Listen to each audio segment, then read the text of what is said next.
नमस्कार दर्शक हो, परिवर्तन न्यूजमध्ये आपल्या सर्वांचं स्वागत आहे। सध्या लोकसभेच्या निवडणुकांचा बिगुल वाजलाच आहे। त्या निमित्तानं आपण या ठिकाणी क्वेश्चनचा व्हिडिओ करतोय। सध्या सोलापूर जिल्ह्यातील माढा जो मतदारसंघ आहे लोकसभेचा, तो खूप वेगवेगळ्या अर्थानं या ठिकाणी चर्चेत आहे। ज्या दिवसापासून भाजपनं दुसरी यादी जाहीर केली आणि दुसऱ्या यादीमध्ये भाजपचे विद्यमान खासदार रणजितसिंह नाईक निंबाळकर यांना उमेदवारी दिली, तेव्हापासूनच या माढा लोकसभा मतदारसंघामध्ये बंडांची निशाणी आपल्याला दिसून येते आहे। या ठिकाणी याचं कारण असं आहे की जे सोलापूर जिल्ह्यातील मोहिते पाटील घराणं आहे की ज्यांनी या राजकारणामध्ये चांगलं काम केलं, मंत्रिमंडळामध्ये काम केलं, अशा असणारे मोहिते पाटील या घराण्यातील धैर्यशील मोहिते पाटील यांनी भाजपकडे उमेदवारी मागितली होती आणि त्या दृष्टीने त्यांनी प्रयत्न केला होता। परंतु भाजपनं जे विद्यमान खासदार आहेत रणजितसिंह नाईक निंबाळकर यांना उमेदवारी देत भाजपनं मोहिते पाटील यांना एक प्रकार डावललं। एकंदरीतच त्याचा परिणाम असा झाला की मोहिते पाटील यांनी या ठिकाणी उमेदवारी बदलली गेली नाही, त्यामुळं कार्यकर्त्यांच्या आग्रहास्तव भाजपनं उमेदवारी बदलावी असा दबाव मोहिते पाटील यांच्या कार्यकर्त्याकडून करण्यात आला। पाठीमागच्या 2 दिवसापूर्वी जर आपण पाहिलं असेल तर अकलूज येथील शिवरत्न बंगल्यावरती खूप मोठ्या राजकीय घडामोडी घडल्या। यामध्ये असणारे साताऱ्याचे रामराजे निंबाळकर असतील किंवा शेकापचे ज्येष्ठ नेते जयंतभाई पाटील असतील, यांनी एकत्रित येत की जे रणजितसिंह नाईक निंबाळकर यांच्या विरोधात आहेत त्यांनी एकत्रित येत मोहिते पाटील यांनी काहीतरी निर्णय घ्यावा अशा प्रकारचं वातावरण तयार केलं गेलं होतं। आणि या सर्व पार्श्वभूमीवरती सायंकाळी 6 वाजण्याच्या सुमारास संकटमोचन म्हणून गिरीश महाजन यांनी या ठिकाणी मोहिते पाटील यांची भेट घेतली। परंतु मोहिते पाटील यांची नाराजी दूर करण्यासाठी गिरीश महाजन असतील किंवा पर्यायानं भाजप असेल हे कुठं कमी पडलेलं आपल्या सातत्याने या ठिकाणी दिसून येत आहे। त्याचा परिणाम असा होतोय की या ठिकाणी मोहिते पाटील विरुद्ध रणजितसिंह नाईक निंबाळकर यांची निवडणूक ही आता अटळ ठरते आहे। प्रश्न फक्त एवढाच उरतोय की मोहिते पाटील हे अपक्ष लढणार की शरदचंद्र पवार गटाची तुतारी हाती घेणार, हाच प्रश्न आहे। कारण तसं पाहिलं तर शरदचंद्र पवार आणि माजी उपमुख्यमंत्री विजयसिंह मोहिते पाटील यांचे संबंध सलोख्याचे आहेत, राजकारणामध्ये असे संबंध त्यांनी कायम ठेवलेत। हे जरी सगळं असलं तरी हा जो माढा मतदारसंघ आहे तो माढा मतदारसंघ मोहिते पाटील यांनी प्रतिष्ठेचा बनवल्यामुळं भाजपला कुठेतरी या ठिकाणी धक्का पोचतोय का, अशा ठिकाणचं प्रश्न उपस्थित होते। त्याचं कारण या पद्धतीने असं आहे की ज्या वेळेस गतवर्षी 2019ला माढा लोकसभा निवडणूक झाली, या 2019च्या लोकसभेमध्ये माढा जो लोकसभा मतदारसंघ आहे तो राष्ट्रवादीचा बालेकिल्ला मानला जायचा। त्या ठिकाणी मोहिते पाटील असतील किंवा माढ्याचे बबनराव शिंदे असतील यांची जी ताकद होती ती ताकद कायम ठेवली होती। ती ताकद मोहिते पाटलांनी सुद्धा गेल्या 2019च्या लोकसभेमध्ये त्यांनी भाजपमध्ये प्रवेश केला। त्याचे आमदार जे सध्या आहेत रणजितसिंह मोहिते पाटील त्यांनी भाजपमध्ये प्रवेश केला आणि त्यांनी ठरवून भाजपला ही जागा निवडून आणण्याचं आश्वासन दिलं होतं। आणि त्या पद्धतीनं मोहिते पाटील यांनी माळशिरस मतदारसंघातून 1 लाखाचं मताधिक्य देत निंबाळकर यांना निवडून आणून भाजपला हा जागा सेव्ह करून दिली होती।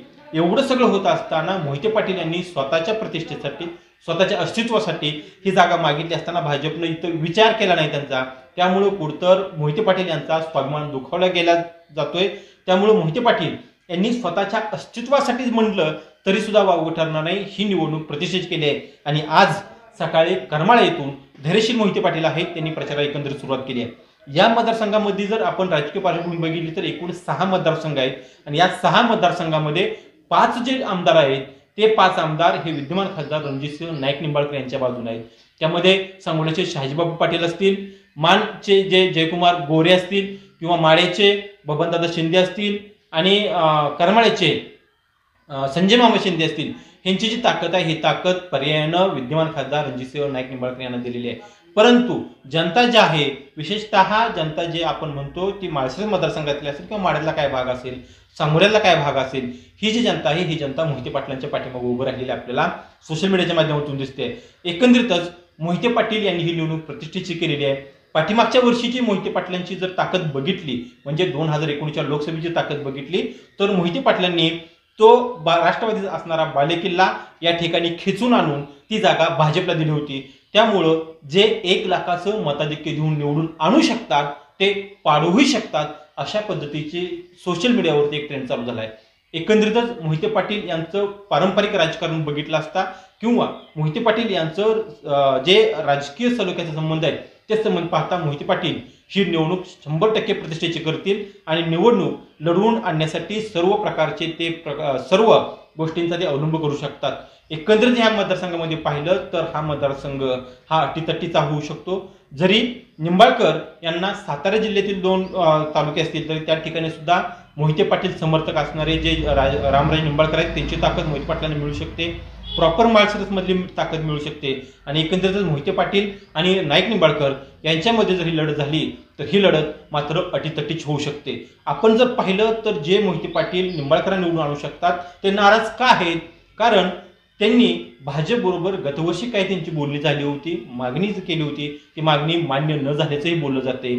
आणि निंबाळकर रणजितसिंह नाईक निंबाळकर यांनी निवडून नंतरच्या काळामध्ये किंवा शेवटच्या 3 वर्षाच्या कालखंडामध्ये जर आपण पाहिलं तर मोहिते पाटील यांना विश्वासात न घेतल्याचं चित्र कुठं दिसून येते. यामध्ये कार्यकर्त्यातून धुसफूस वाढत जात असतानाच निंबाळकर आणि मोहिते पाटील यांच्यामध्ये ही दरी वाढत गेली आणि त्याचं पर्यावरण असं झालं की ज्या मोहिते पाटलांनी निंबाळकर यांना निवडून आणण्यासाठी शर्थीचे प्रयत्न केले ते निंबाळकर आज मोहिते पाटलांच्या विरोधात आहेत किंवा माळशिरस जे आमदार आहेत राम सातपुते त्यांना निवडून आणण्यासाठी सुद्धा मोहिते पाटलांनी मदत केली होती. ते राम सातपुते सुद्धा आज मोहिते पाटलांच्या विरोधात आहेत. आणि विशेष सांगायची गोष्ट म्हणजे गतवर्षीच्या मागील 2019च्या लोकसभेच्या निवडणुकीमध्ये ज्या संजय मामा शिंदेच्या विरोधात रणजितसिंह नाईक निंबाळकर यांनी निवडणूक लढवली तेच संजय मामा शिंदे कालच्या बैठकीमध्ये ज्या ठिकाणी विद्यमान खासदार रणजितसिंह नाईक निंबाळकर यांची बैठक झाली त्या बैठकीमध्ये खुर्ची लावून बसले होते. निंबाळकर यांचा प्रचार करण्यासाठी संजय मामांच्या फार्म हाऊसवरती एक ठिकाणी बैठक झाली होती. एकंदरीतच या राजकारणाचं चित्र पाहिलं तर जी म्हण म्हटली जाते की राजकारणामध्ये कोणी काय आमचा शत्रू नाही, कोणी काय आमचा मित्र नाही, ही उक्ती सार्थ झाल्याचं एकंदरीत या ठिकाणी दिसते.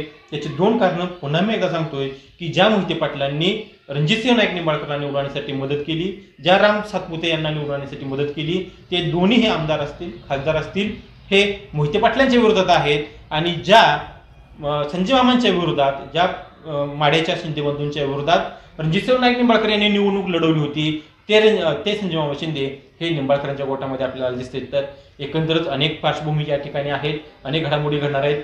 चित्र 1-2 दिवसामध्ये स्पष्ट होईल. परंतु जर माढा लोकसभा मतदारसंघामध्ये निवडणूक मोहिते पाटील विरुद्ध निंबाळकर झाली तर ही निवडणूक मात्र अटीतटीची होणार आहे हेच आपल्याला या ठिकाणी